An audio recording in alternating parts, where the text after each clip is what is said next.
আসসালামু আলাইকুম রহমতুল্লাহি ওয়া বারাকাতুহু। সুপ্রিয় এইচএসসি পরীক্ষার্থীবৃন্দ, আশা করি তোমরা সবাই ভালো আছো এবং সুস্থ আছো। কমার্স প্রোর পক্ষ থেকে আরেকটি নতুন ভিডিওতে সবাইকে স্বাগতম জানাচ্ছি। আজকের ভিডিওতে আমরা আলোচনা করব accounting first paper first chapter হিসাব বিজ্ঞান পরিচিতি, এই অধ্যায়ের ঢাকা বোর্ড 16 প্রশ্ন সমাধান নিয়ে। তাহলে ঢাকা বোর্ড 16 প্রশ্ন সমাধান নিয়ে আমরা আলোচনা করব এবং এই সৃজনশীলটা হচ্ছে হিসাব বিজ্ঞান পরিচিতি অধ্যায়ের। তো আমরা সমাধানটা শুরু করতেছি। প্রথমে আমরা প্রশ্নগুলো দেখে নিব আমাদেরকে কি কি প্রশ্ন দেওয়া হয়েছে।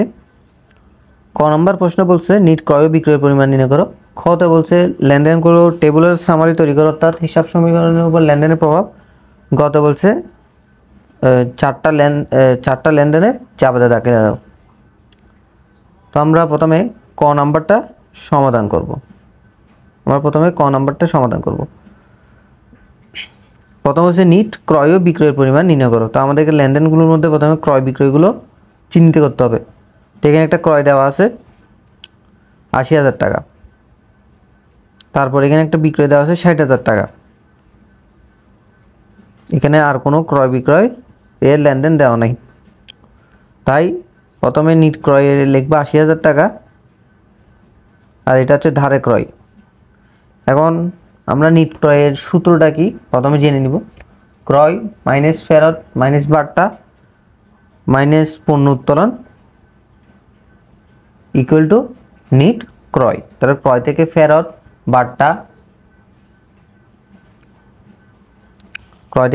বাট্টা, এগুলো বাদ দিতে হবে এবং পণ্য উত্তোলন থাকলে এটা বাদ দিতে হবে, আর অলিখিত ক্রয় থাকলে সেটা যোগ করতে হবে, তাহলে আমরা নিট ক্রয়টা পেয়ে যাব। তো আমরা প্রথমে ক্রয় লিখছি ধারে ক্রয় 80,000 টাকা। লেখার পরে আমাদেরকে এখানে ফেরত দেওয়া আছে ক্রয় ফেরত কত 5,000 টাকা, তাহলে ক্রয় ফেরতটা বাদ দিব, 5,000 টাকা বাদ দিছি। তারপর হচ্ছে পণ্য উত্তোলন করছে, পণ্য উত্তোলন করলে সেটাও বাদ দিব, এই যে 3,500 টাকা বাদ দিছি। বাদ দেওয়ার পরে এখানে আর বাট্টা দেওয়া নাই, তাই এটাই হচ্ছে কি নিট ক্রয় 71,500 টাকা। এবার নিট বিক্রয় কীভাবে নির্ণয় করব?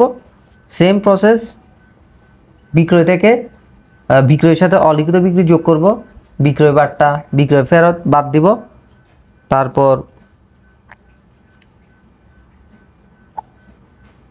বিক্রয় ফেরত বিক্রয় বাট্টা বাদ দেব, তাহলে আমরা কি পাবো? নিট বিক্রয়টা পাবো। তাহলে বিক্রয় যোগ অলিখিত বিক্রয় মাইনাস বিক্রয় ফেরত মাইনাস বিক্রয় বাট্টা ইকুয়াল টু নিট বিক্রয়। তাহলে প্রথমে বিক্রয় লিখলাম, ধারে বিক্রয় কত 60,000 টাকা। 60,000 টাকা লেখার পরে আমরা এখানে একটা বিক্রয় ফেরত দেখতে পাচ্ছি। বিক্রয় ফেরত না, এখানে বিক্রয় দুইটা আছে, একটা ধারে একটা নগদে, তাহলে আমরা দুইটা বিক্রয় লিখবো। এ ধারে নগদে লিখলাম। লেখার পরে এখানে একটা বিক্রয় ফেরত দেওয়া আছে 6,000 টাকা। এই বিক্রয় ফেরতটা লিখলাম, 6,000 টাকা বাদ দিলাম। বাদ দেওয়ার পর যেটা আছে এটাই আমাদের নিট বিক্রয়। এখানে বিক্রয় বারটা দেওয়া নাই, তাই বিক্রয় বারটা বাদ দিতে হচ্ছে না। তাহলে কত নিট বিক্রয় কত 94,000 টাকা, আর নিট ক্রয় 71,500 টাকা। তাহলে আশা করি আমরা বুঝতে পারছি নিট ক্রয় এবং নিট বিক্রয়টা কীভাবে বের করে। এটা আর্থিক বিবরণীর একটি অংশ, এই অধ্যায়ের মধ্যে ইনক্লুড হয়ে গেছে। আচ্ছা, এবার আমরা নেক্সট প্রশ্নটা সমাধান করব। নেক্সটে আমাদেরকে কি বলছে? নেক্সটে বলছে লেনদেনগুলো টেবুলার সামারি তৈরি করো, অর্থাৎ হিসাব সমীকরণের উপর লেনদেনের প্রভাব। তা আমাদেরকে একটা ছক তৈরি করতে হবে। এই যে এরকম করে একটা আমাদেরকে প্রথমে ছক তৈরি করতে হবে। এখানে কয়টা সম্পদ দেওয়া আছে? এখানে দুইটা সম্পদ দেওয়া আছে, একটা নগদ একটা প্রাপ্য হিসাব, আর দায় আছে শুধু একটা পাওনাদার, আর এটা হচ্ছে মালিকানা সত্ত্ব। তো আমাদেরকে প্রথমে এরকম একটা ছক করতে হবে। মন্তব্যটা আমরা দিতেও পারি না দিতেও পারি, না দিলেও কোনো সমস্যা হবে না। আমরা প্রথমে 1 তারিখের লেনদেনটা দেখবো। 1 তারিখে কি বলছে? নগদ 1 লাখ টাকা দিয়ে ব্যবসা শুরু করছে, তাহলে নগদ 1 লাখ টাকা, মূলধনে 1 লাখ টাকা লিখব। লেখার পরে এরপরে লেনদেনে কি বলছে দেখবো। এরপর লেনদেন হচ্ছে এপ্রিলের 3 তারিখ। কি বলছে? তারিয়া ট্রেডার্সের নিকট ধারে পণ্য ক্রয়। নিকট থেকে দ্বারে পণ্য ক্রয় করছে। তো দ্বারে পণ্য ক্রয় করলে জাবেদাটা কি? ক্রয় হিসাব ডেবিট, প্রদেয় হিসাব ক্রেডিট। ক্রয় হিসাব ডেবিট, প্রদেয় হিসাব ক্রেডিট। তো ক্রয় হিসাব একটি খরচ, তাই মালিকানা সত্ত্ব হ্রাস পাবে এবং দায় বৃদ্ধি পাবে। প্রদেয় হিসাব একটি দায়, এটা দায় বৃদ্ধি পাবে। ঠিক আছে।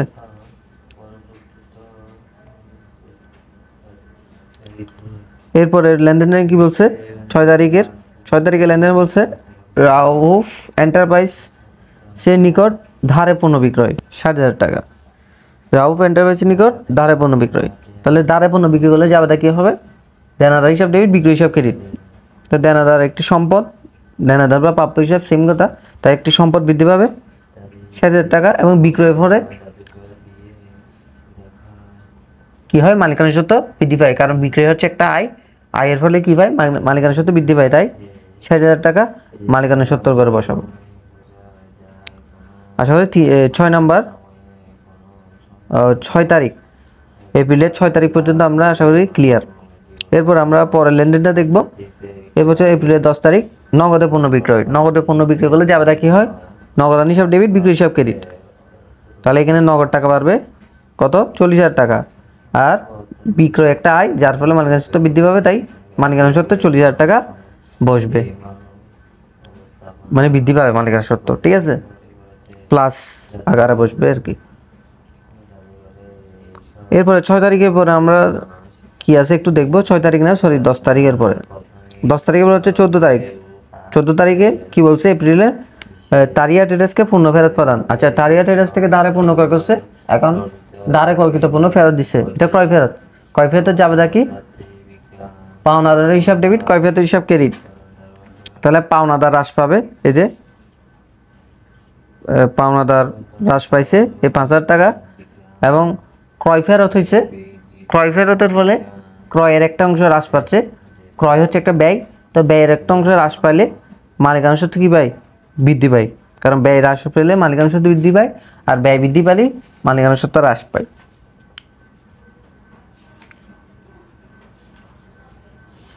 এরপরে হচ্ছে 20 তারিখ। 20 তারিখ কী বলছে আমরা একটু দেখব। নিম্নমানের জন্য রাউফ এন্টারপ্রাইজের 6,000 টাকা পণ্য ফেরত পাঠায়। আচ্ছা, এটা হচ্ছে বিক্রয় করছিলাম রাউফ এন্টারপ্রাইজের নিকট ধারে, এমন সেখান থেকে পণ্য ফেরত আসছে, তাহলে এটা হচ্ছে বিক্রয় ফেরত। বিক্রয় ফেরতের জাবেদা কি? দেনাদার হ্রাস পাবে। বিক্রয় ফেরতের জাবেদা কি? বিক্রয় ফেরত হিসাব ডেবিট, দেনাদার হিসাব ক্রেডিট। তাহলে এই যে দেনাদার হ্রাস পাচ্ছে 6,000 টাকা, দেনাদার হিসাব ক্রেডিট হওয়াতে, এবং বিক্রয় ফেরত হওয়াতে বিক্রয় হ্রাস পাচ্ছে। বিক্রয় একটা আয়, তাহলে আয় হ্রাস পেলে মালিকানা সত্ত্ব হ্রাস পাবে, তাই এখানে ব্র্যাকেট দিয়ে নেগেটিভ সাইড বোঝানো হয়েছে।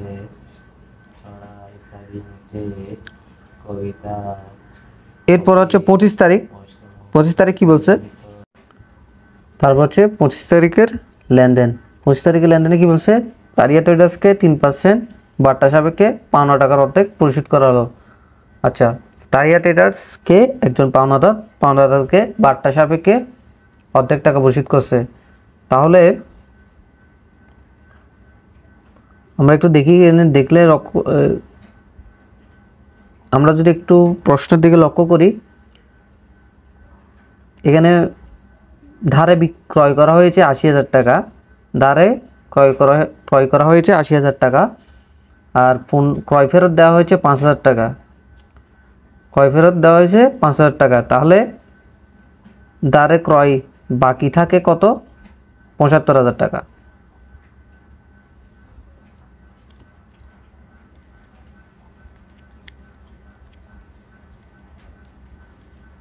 আর 75,000 টাকার অর্ধেক কত? 37,500। 75,000 টাকার অর্ধেক কত? 37,500। তাই 37,500 টাকা কি করা হয়েছিল? পরিশোধ করা হয়েছিল। এখন এর মধ্যে 3% বার্তা সাপেক্ষে, তো 37,500-র উপর কয় পার্সেন্ট বার্তা? 3% বার্তা দিতে হবে। তো 37,500-র উপর 3% বার্তা বাদ দিলে থাকে কত? 36,375। তাহলে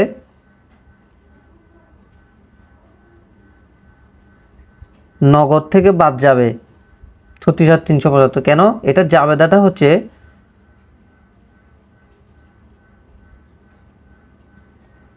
পাওনাদার হিসাব ডেবিট 37,500। কেন? কারণ পাওনাদার 37,500 টাকা বাদ যাবে। আর নগদান হিসাব ক্রেডিট হবে 36,375, কারণ নগদে পরিশোধ করেছে 36,375 টাকা। আর বাকি কত থাকে? বাকি থাকে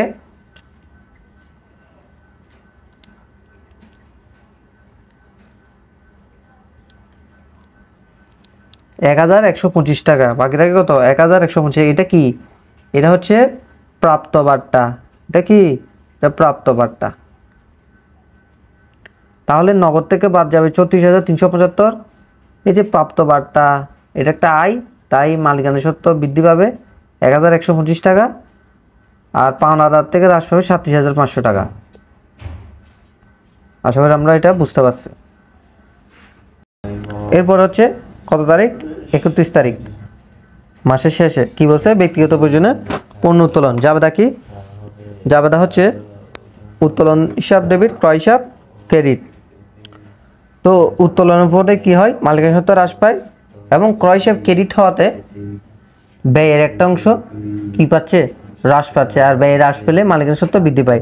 তো একবার মালিকানা সত্ত্ব হ্রাস পাবে, আরেকবার মালিকানা সত্ত্ব বৃদ্ধি পাবে। এখন আমাদের সবগুলো লেনদেনই লিপিবদ্ধ করা শেষ। এখন আমরা উদ্বৃত্ত নির্ণয় করব। তো সবগুলো যোগফল নির্ণয় করব। যোগফল নির্ণয় করার পরে সম্পদগুলো যোগ করব এবং দায় ও মালিকানা সত্ত্বগুলো যোগ করব। দায় ও মালিকানা সত্ত্বগুলো যোগ করব। এখন সম্পদ এবং মালিকানা, দায় ও মালিকানা সত্ত্বের পাশ, সম্পদ এবং দায় ও মালিকানা সত্ত্বের পাশ সমান দেখা যাচ্ছে, অর্থাৎ A=L+E প্রমাণিত হয়েছে। সম্পদ এবং দায় ও মালিকানা সত্ত্বের পাশ সমান দেখাচ্ছে। কোনো কিছু বুঝতে অসুবিধা হলে অবশ্যই কমেন্টে জানাবো। এরপর আমাদের কি বলছে? গ নম্বরে জাবেদা দাখিলে দাও। এখানে 4টা লেনদেন নির্দিষ্ট করে দিয়েছে, 4টা লেনদেন জাবেদা দিব। প্রথম হচ্ছে 6 তারিখের। 6 তারিখ কী করছে? দ্বারে পণ্য বিক্রি করছে। জাবেদা কি? আমি তো লেনদেনের হিসাব সমীকরণ বা লেনদেনের প্রভাব দেখানোর সময় জাবেদাগুলো বলে দিচ্ছি, তাও আরেকবার বলে দিচ্ছি। 6 তারিখের জাবেদা কী হবে? ধারে পণ্য বিক্রি করছে। দেনাদার হিসাব ডেবিট, বিক্রি হিসাব ক্রেডিট। দেনাদার হিসাব লেখার সময় ব্র্যাকেটে রাউফ এন্টারপ্রাইজ লিখে দেবো। এই তো দেনাদার হিসাব লেখার সময় ব্র্যাকেটে কি লিখে দেবো? রাউফ এন্টারপ্রাইজ, যেহেতু নাম দেওয়া আছে। তাই দেনাদার হিসাব ডেবিট, বিক্রি হিসাব ক্রেডিট। এরপরে কত তারিখ? 14 তারিখ। 14 তারিখ কী বলছে? এটা হচ্ছে কি? তারিয়া ট্রেডার্সকে পণ্য ফেরত প্রদান। এটা হচ্ছে ক্রয় ফেরত। যাতে কী হবে? পাওনাদার হিসাব ডেবিট, ব্র্যাকেটে তারিয়া ট্রেডার্স, ক্রয় ফেরত হিসাব ক্রেডিট। পাওনাদার হিসাব ডেবিট, ক্রয় ফেরত হিসাব ক্রেডিট। এরপরে কত তারিখের জাবেদা দিতে বলছে?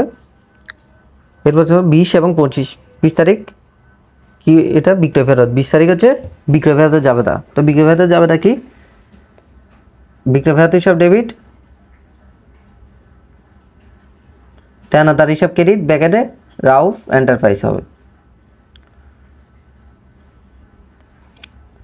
তারপর হচ্ছে 25 তারিখ এর জাবেদা। 25 তারিখ কি বলছে? তারিয়া ট্রেডার্সকে 3% বার্তা সাপেক্ষে পাওনা টাকার অর্ধেক পরিশোধ করছে। তাহলে পাওনাদারকে তার প্রাপ্য টাকা পরিশোধ করছে। তাহলে কী হবে? পাওনাদার হিসাব ডেবিট, ব্যাগের তারিয়া ট্রেডার্স, আর নগদান হিসাব ক্রেডিট। কী হবে? নগদান হিসাব ক্রেডিট। পাওনাদার হিসাব ডেবিট, নগদান হিসাব ক্রেডিট। তাহলে আশা করি আমরা এই অঙ্কটা, পুরো অঙ্কটাই বুঝতে পারছি। আমি পুরো অঙ্কটা সুন্দর করে বোঝানোর চেষ্টা করছি, ভেঙে ভেঙে। আশা করছি এই ভিডিওর মাধ্যমে তোমাদের উপকার হবে এবং পরবর্তীতে আরও বিভিন্ন বোর্ডের প্রশ্ন সমাধান নিয়ে ধারাবাহিকভাবে আমাদের চ্যানেলে ভিডিও আপলোড করা হবে। সবাই আমাদের চ্যানেলটাকে সাবস্ক্রাইব করে দিবে।